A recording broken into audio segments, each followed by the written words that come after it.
Oke, assalamualaikum warahmatullahi wabarakatuh. Ketemu lagi dengan saya Pi Imaging. Ini saya berada di transmigrasi tertua yang ada di Kalimantan Barat, transmigrasi objek. Kalau lokasinya itu berada Wonodadi ya Mas ya? Ini objek Sidomulyo. Oh, Sidomulyo ya. Ini namanya dengan jalan objek laut. objek Sidomulyo. Pas kebetulan di rumahnya Pak Kris. Ini kita dulu udah pernah masuk ke pertanian beliau di daerah sana, di persawahannya, di ladangnya. Nah, ini kebetulan saya bisa mampir ke rumahnya. Ini jadi rumah beliau yang ini, menurut cerita ini adalah bagian dari hasil pertaniannya. Kemudian yang ini dulu waktu kerja proyek. Luar biasa sekali menurut saya perbandingannya.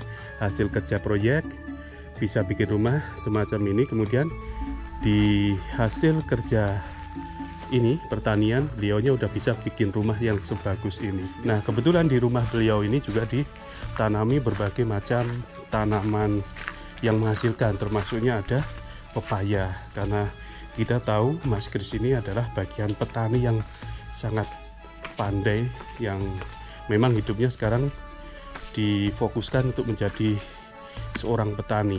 Nah, itu di belakang ini udah kita bisa lihat tuh ada banyak tanaman pepaya nih. Jadi pertanian itu ternyata sangat menjanjikan sekali kalau digeluti dengan maksimal. Dan di sebelah sana di sawahnya juga banyak sekali tanaman-tanaman yang beliau tanam, termasuk sekarang ini katanya lagi mulai nanam tomat. Tomat masih umur berapa gitu, nanti kita akan coba lihat ke sana.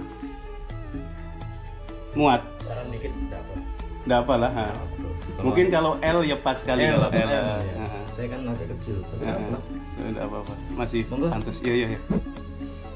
Jadi saya itu lahir di sini. Sebelum itu orang tua saya itu dulu masih lahir di Jawa. Jadi masih kecil ikut orang tua transmigrasi. Tidak salah tahun 1957. Jadi bapak saya waktu itu masih baru SR ya kali ya, tamat SR. Tamatan SR. Kalau dulu sekolah rakyat. Sementara ibu saya juga kurang lebihnya seumuran bapak saya, jadi masih anak-anak, mereka ikut orang tua. Keluarga bapak itu dari Jogja, malah masih kerabat keraton. Sementara ibu itu dari Jawa Tengah, Banyumas, dari daerah Banjarwaru. Oh, Banjarwaru. Oh, gitu. Dan mereka besar di sini, terus ketemu di sini dan menikah di sini. Dan lahirlah saya tahun 1969 di sini. Dulu rumah bapak saya di belakang rumah ini.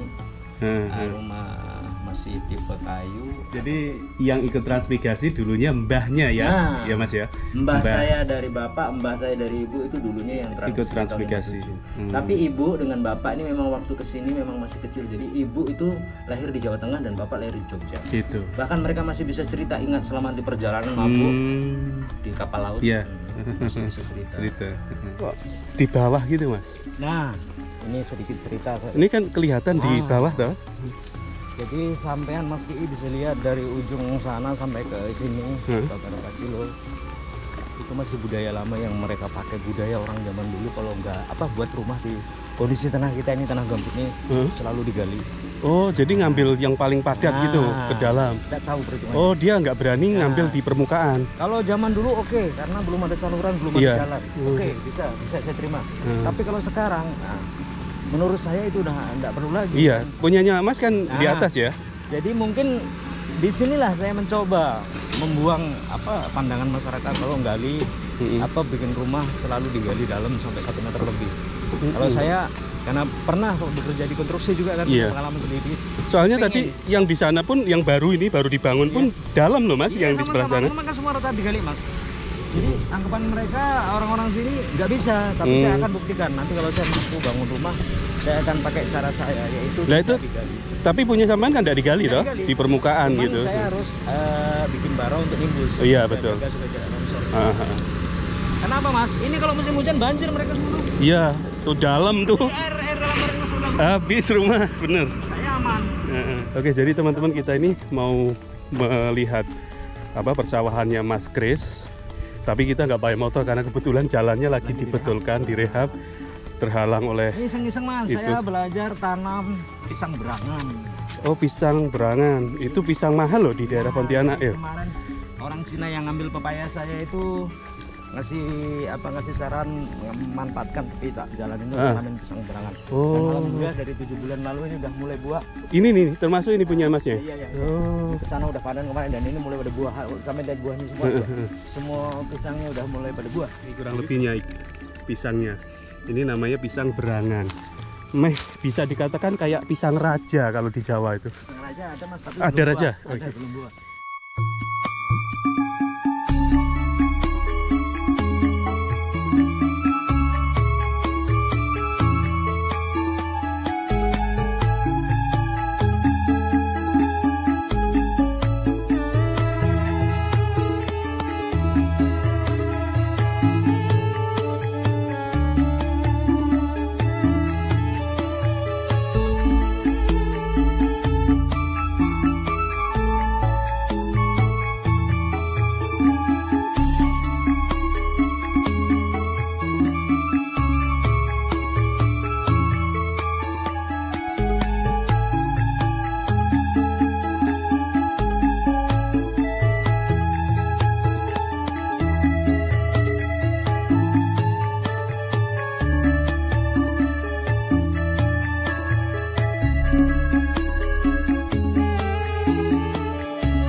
Udah banyak bunganya ini. Oh, kelihatan subur-subur ya.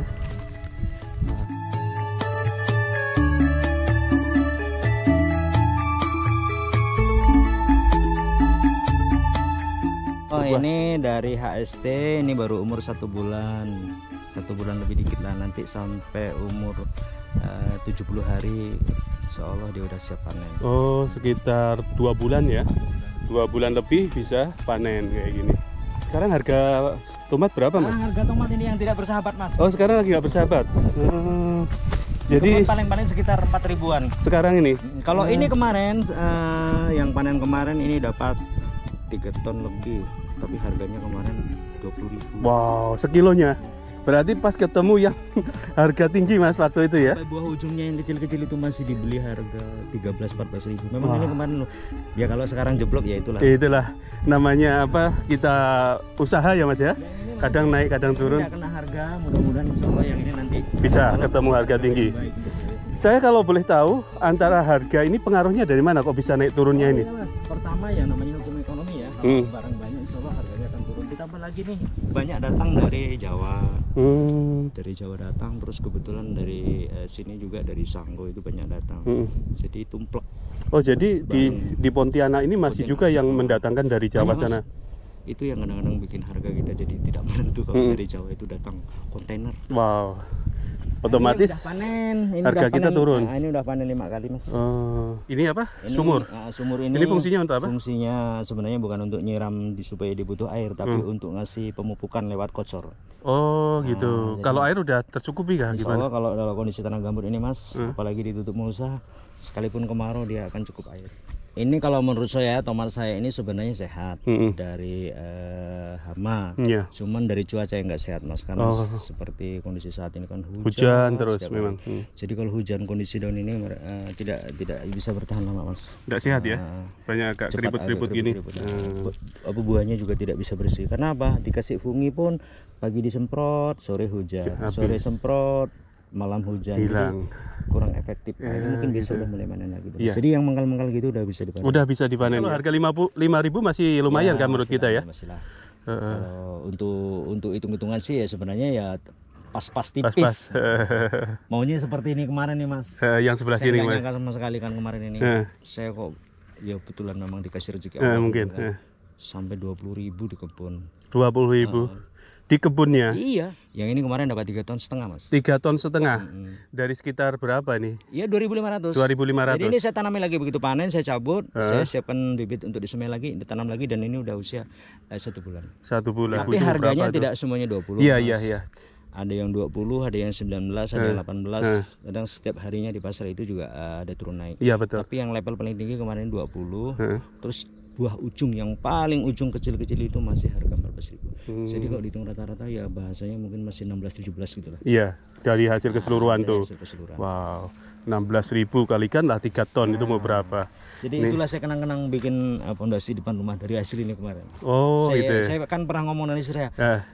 Ini kalau dapat duit aku pengen bikin pondasi, ya saya tepati janji saya. Jadi kan kekuatan saya kan kalau ada panen, panen saya bikin apa ya mudah-mudahan ini nggak kena harga, ini kedepannya kena harga lagi, mudah-mudahan nanti saya bisa pasang seng. Doakan aja Mas.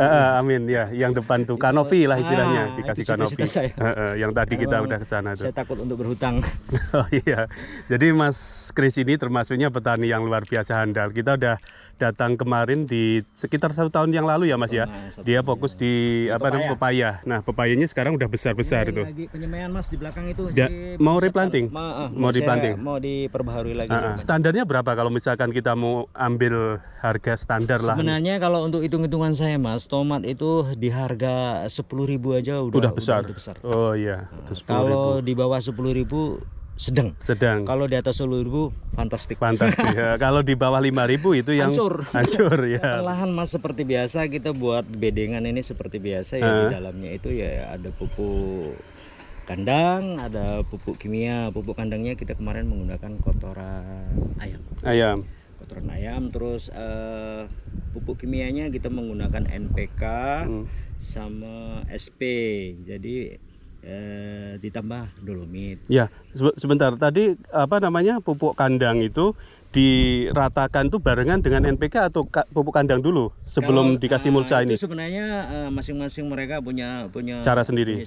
Tapi kalau saya sebelum bedengan ini dibuat atau dicetak, yang paling awal sekali saya biasa taburkan dolomit. Oh, dolomit. Iya. Setelah kapur dolomit udah ditabur, ini kalau untuk ukuran 25 meter ini idealnya saya kasih minimal 7 kilo Mas. 7 kilo dolomit. Itu enggak ada batasannya, tergantung kondisi tanah nih.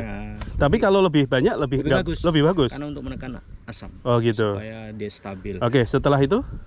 Setelah itu kita tabur pupuk kimia NPK. Kita bisa menggunakan NPK yang subsidi, bisa juga menggunakan NPK yang non subsidi.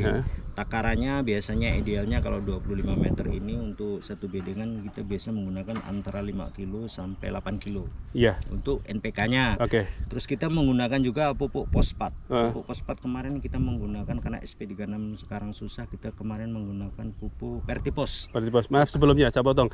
Antara NPK dengan fosfat beda kah? Beda. Kalau NPK fungsinya atau gunanya apa? Kalau NPK ini kan istilahnya kandungannya situ, N-nya itu nitrogen, P-nya itu fosfat, K-nya kalium. Tapi kalau untuk pembuatan lahan baru ini biasanya saya kasih dasaran fosfatnya agak lebih tinggi Mas. Oh gitu. Jadi NPK nggak mengandung fosfat juga? Mengandung. Cuman saya tambah lagi untuk memperbesar unsur fosfatnya dengan pupuk lain, yang penting kandungannya fosfat. Setelah itu Mas, itu kan tadi masih belum ditutup mulsa kan? Ya. Setelah kapur, pupuk segala macam kimia, baru saya siram tabur dengan kotoran ayam. Kotoran ayam. Ini kemarin dalam satu bedengan saya kasih 2 karung Mas. 2 karung itu dalam satu bedengan. Ada yang kasih sekarung, ada yang kasih lebih, tergantung. Iya, itu standar ya. 2 karung untuk 25 meter ya. Terus saya tabur abu Mas. Oh, abu itu penting juga. Abu di sini bisa menggunakan tanah gambut yang dibakar. Iya. Kalau lagi musim hujan kayak gini nggak bisa buat atau nggak bisa bakar, kita bisa beli abu yang dari sawmill Mas. Sawmill. Yang dari plywood turbina. Iya. Itu kan ada, sebenarnya dikatakan bukan abu lah, itu arang. Arang. Tapi halus seperti abu. Iya. Itu saya juga kasih 2 karung. Oh gitu. Standarnya. Setelah ditabur baru ditutup, dicetak. Oh. Setelah dicetak dipadatkan. Setelah dipadatkan udah benar-benar padat baru ditutup mulsa seperti ini. Itu dibiarkan dulu atau langsung ditutup mulsa? Sebenarnya atau ada jarak? Alangkah bagusnya Setelah selesai pencetakan galang ini, kalau memang kondisinya mau hujan, biarkan kena hujan, Mas. Oh gitu. Cuman kalau kondisinya lagi musim kemarau, kalau lama nggak ditutup kan akan pecah-pecah. Iya. Jadi lihat situasi juga. Oh, kalau gitu. memang kondisi hujan, usahakan kena hujan dulu biar lembab baru tutup. Tapi kalau memang kondisinya musim panas, kayaknya nggak ada hujan kan, kalau dibiarkan malah dia akan lebih keras, cepat ditutup gitu kan, tergantung situasi juga. Oke. Terus? Cuman kalau memang masang ini memang lebih enaknya di saat panas, kan plastik, Mas. Iya. Untuk narinya lebih enak. ringan, elastis. Nah, setelah ditutup, baru kita atur jarak tanam sesuai senengnya kita berapa, tapi idealnya kalau untuk tomat ini 50 cm, Mas. 50 cm antara satu pohon ini dengan pohon satunya 50 cm, setengah meter. Sini ke sini? Sini ke sini kita bagilah kira-kira ini mungkin kurang lebihnya sekitar 35 cm. 40 lah ini. 40 cm. As ke as 40, kalau ininya 35. Terus ininya keluarnya harus ada ya? Sebenarnya ini variasi sih, Mas. Ada yang seneng yang di tepi. Kalau saya kasihan kalau di tepi nggak dapat makanan. Oh gitu ya. Ya kan. Jadi ya selebar galangan bedengan ini kita bagilah idealnya biar masing-masing tanaman ini bisa berbagi pupuk. Oke. Terus panjangnya ini? Panjang ini bedengan? idealnya 1 meter, Mas. Oh 1 meter. Cuman kadang-kadang yang buat itu dibilang 1 meter, ada yang lebih, ada yang kurang. Oh betul idealnya. Karena ini lebarnya 1 meter 20 plastik ini. Meter 20 ini maksudnya bedengannya selebar 1 meter, terus yang 10 ini untuk nutup dinding, 10 untuk dinding. Tapi kalau ini dibuat 1 meter kurang nutup ke bawah, jadi ini yang dikurangin gitu. Oke. Paham. Jadi kayak gitu. Itu setelah ini kita siapkan. Setelah itu kita atur jarak tanam, kita lubangin, udah siap lubangin, baru kita siap semai. Jadi waktu kita buat ini mungkin udah nyemai dulu. Belum, Mas. Nanti tidak terkejar. Oh gitu. Setelah ini udah siap, udah dikasih lubang, karena nyemai cuma 2 minggu, Mas. 2 minggu udah harus siap tanam. Nanti kalau belum udah nyemai, ini belum siap, harus sudah tanam, nanti bibitnya terlalu tinggi, susah ditanam. Oh gitu. Jadi biasanya sambil nunggu semai itu siap tanam, lubang-lubang ini dikasih abu lagi, Mas. Dicampur, karena abu itu menurut saya memang sangat-sangat dibutuhkan untuk tanaman yang baru belajar hidup. Setelah ditanam 7 hari baru disiap kocor pakai pupuk kimia. Itu jenisnya apa ya? Itu biasanya kita menggunakan fosfat sama nitrogen aja. Oh gitu. Habis itu udah nunggu sampai bunga. Setelah umur 20 hari itu masih menggunakan fosfat, nitrogennya kita ganti. Fosfatnya jalan terus, karena fosfat ini fungsinya untuk memperkuat akar dan merangsang pertumbuhan bunga. Nah, setelah ini, Mas, ini udah umur 1 bulan. Ini insya Allah pemupukan besok ini fosfatnya udah saya kurangi, yang saya naikkan itu unsur kaliumnya. Nah, itu fungsinya untuk apa kalau kalium? Unsur kalium ini fungsinya untuk memperbesar atau lengkap kebutuhan untuk di masa-masa generatif. Ini kan udah mulai belajar. Maksudnya gampangnya ngomong memperbanyak buah gitu kan? Memperbesar buah dan memperbanyak buah. Tapi kalau untuk merangsang pertumbuhan bunga seperti ini, itu kandungan fosfat. Oh, fosfat ya. Jadi setelah kandungan fosfat itu mendorong pertumbuhan bunganya itu banyak, nanti yang besarkan buahnya itu unsur kalium. Wow, gitu. Nah, tinggal sekarang nunggukan buah gitu ya. Jadi prosesnya semacam itu. Itu yang terpenting yang tadi itu ya, poin-poin penting untuk menanam tomat supaya nantinya hasilnya bagus. Perlu diketahui di tempatnya Mas Kris ini bawahnya adalah tanah gambut. Jadi kalau misalkan tempat lain mungkin tanah yang di luar gambut mungkin akan lebih sedikit persyaratan yang tadi ya. Ini karena di tanah gambut, jadi persyaratan tadi banyak, harus kayak ada segala fosfat, kalium, tai ayam, terus ada lagi satu yang terpenting itu abu sama kapur gitu. Itu untuk karena tanah untuk gambut. kondisi tanah gambut ini kan bisa dikatakan tanah yang pH-nya sangat rendah. Ini kalau diukur saya nggak bawa alat. Tanah yang belum diolah itu, Mas, kalau nggak salah itu cuma mampu 2,5. Oh gitu ya. Sementara untuk ukuran tanah yang siap ditanami kan pH-nya yang sehat itu 7, Mas. 7. pH yang sehat untuk ditanami sayuran itu 7. Itu ada ininya, alatnya ya? Ada di rumah. Oh, berarti Masnya juga siap ya alat-alat semacam itu? Kalau saya tes dengan alat pengukur pH tanah itu memang belum sampai 7 ya. Terus kita tambah lagi apa yang kurang nih, mungkin abu, yang jelas dolomit. Oh, dolomit. Kalau untuk mendekati 7 itu biasanya harus dolomit yang ditambahkan. Ya. Jadi paham. Dasaran pertama untuk siap ditanami tanaman levelnya itu paling tidak 7, Mas. 7 ya. Nanti baru 7 itu ditanami sehat. Nah, untuk mencukupi kesehatannya kita tanaman kan butuh makanan yang lain-lain. Sementara tanah gambut ini memang tidak bisa, Mas, kalau nggak diolah. Yang mampu hidup kan hanya rumput. Rumput, iya betul. Oke, itu aja mungkin teman-teman. Makasih banyak ini informasinya. Mudah-mudahan tambah sukses lagi. Amin. Jadi sebetulnya saya mau ngobrol banyak, cuman keterbatasan ini durasi juga. Tapi yang terpenting tadi poin-poinnya udah kita dapatkan ya Mas ya. Untuk bisa mendapatkan tanaman tomat yang maksimal, yang bagus itu tadi udah dijelaskan dari mulai nol sampai akhirnya mulai tumbuh, tinggal nantinya kita bisa panen, kurang lebihnya semacam ini. Ini dengan Mas Kris, ini bisa dikatakan Mas Kris ini sebagai petani milenial dan tidak pelit dalam ilmu pertanian. Ini yang saya suka. Makanya saya datang lagi ke sini kemarin. Waktu itu kita datang ke sana melihat hasil pertanian pepayanya. Nah sekarang ini karena pepayanya hampir replanting, hasilnya kita lihat semacam itu. Dan ini sekarang lagi fokus ke tomat. Mungkin itu aja teman-teman yang bisa saya lihatkan. Mudah-mudahan ini bisa bermanfaat. Terima kasih telah menonton video ini. Assalamualaikum warahmatullahi wabarakatuh. Makasih ya Mas ya. Sip.